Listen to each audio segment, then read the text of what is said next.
आज हम पापा से सुनने वाले हैं बेड टाइम स्टोरी और इस स्टोरी का नाम है पिक्चर स्टोरी और ये बहुत हॉरर स्टोरी होने वाली है। मुझे पहले से डर लग रहा है। कोई बात नहीं, बच्चे डरते नहीं हैं। चलें जी शुरू करते हैं।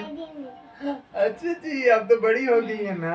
मुझे भी डर लग रहा, थोड़ा लग रहा है। वाह चलो अब स्टार्ट करते हैं हम, कोने पे बिठा क्योंकि दिया। रात बहुत हो रही है फिर हमने सोना भी है इसलिए। 1 बज रहे हैं। तो आज से कुछ साल पहले की बात है। साद नाम का एक लड़का हुआ करता था।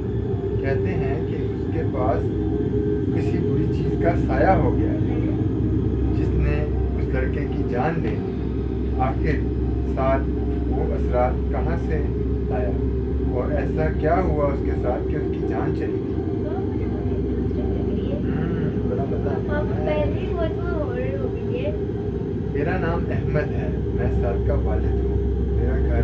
मेरे घर के पीछे एक बहुत पुराना कब्रिस्तान है जो अंग्रेज़ों के ज़माने में बनाया गया था, जिसमें आज भी अंग्रेज़ों की कब्रें मौजूद हैं।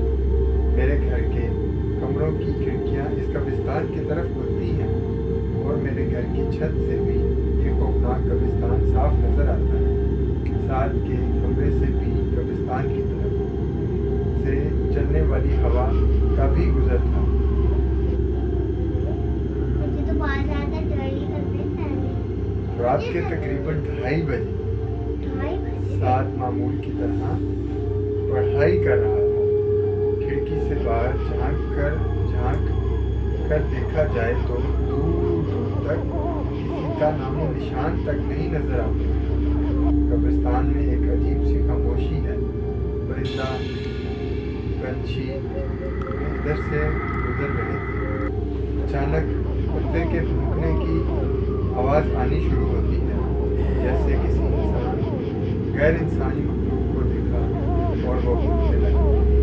साथ इन आवाज़ों को सुनकर बहुत परेशान हुआ और खिड़की को बंद करने के लिए जा रहा था। ऐसे में उसे बिल्कुल भी अंदाज़ा नहीं कि अब जो मंजर वो देखने वाला है वो उसकी ज़िंदगी को बदल देगा। साथ खिड़की के पास पहुंचा और उसने देखा कि एक औरत मैले कुचैले चादर में और उसे कुत्तों ने घेरा हुआ है और वो कब्रिस्तान की तरफ जा रही है। साथ तशवीश के आलम में अपने घर से बाहर निकल आया और उस औरत के पीछे चला गया।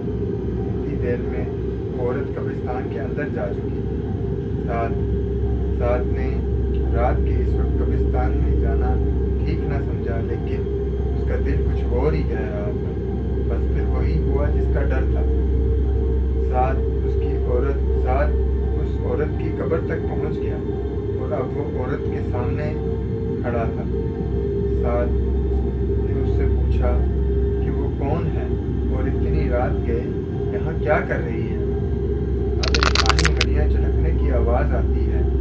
जैसे ही आवाज़ आती है उस औरत ने अपना मुंह बगैर गर्दन मोड़े पूरा सर घुमा लिया और एक जगह खड़ी रही।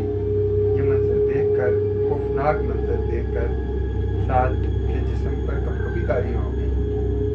साद ये देखकर अपने होश और आवाज़ खो बैठा था और पागलों की तरह वहाँ से भागने लगा।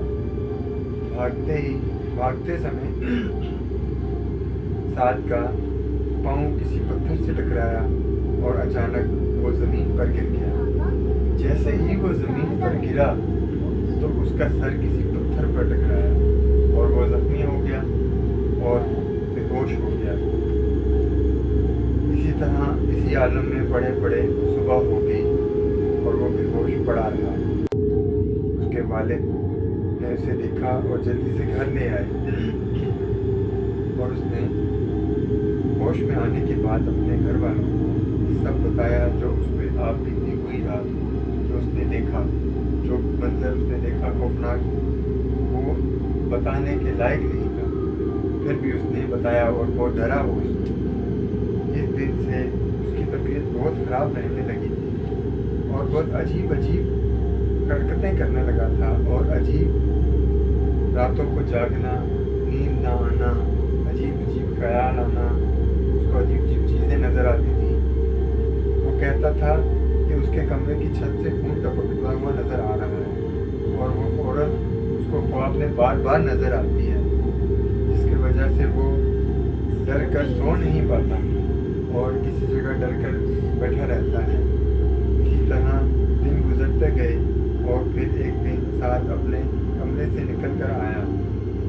उसके कपड़े मैले हो रहे थे और हाथों पर नाखून के निशान थे। मैं उसके वालिद उसकी तरफ बढ़ने लगा और अचानक वो क्या देखता है कि हड्डियाँ भी झटकने की आवाज़ आती है। जैसे कि साद ने बताया था कि जब वो कब्रिस्तान में खड़ा, उसने औरत से पूछा कि क्या आप कौन हैं, यहाँ क्या कर रही हैं। इसी तरह वही मंजर दोबारा उसके वालिद ने देखा और वो कहता है कि उसकी हड्डियों के झटकने की आवाज़ आ रही थी और उसने देखा कि औरत की तरह उसकी गर्दन घूम गई और उसका बदन एक तरफ था, सर दूसरी तरफ था। अब यही कुछ देखना था कि साद अचानक गिर पड़ा और इस तरह उसकी मौत वाक़या हो गई। बहुत ही हॉरर स्टोरी थी। मैं तो सुना के ही डर गया। लोगों को मज़ा आया? मैं तो बहुत ज़्यादा डर गई। अरे आप तो बहुत शेर अच्छी है ना, जन्नत है। अल्लाह हाफिज़ फ्रेंड्स। बाय। तो फ्रेंड्स अब हम सोने जाते हैं।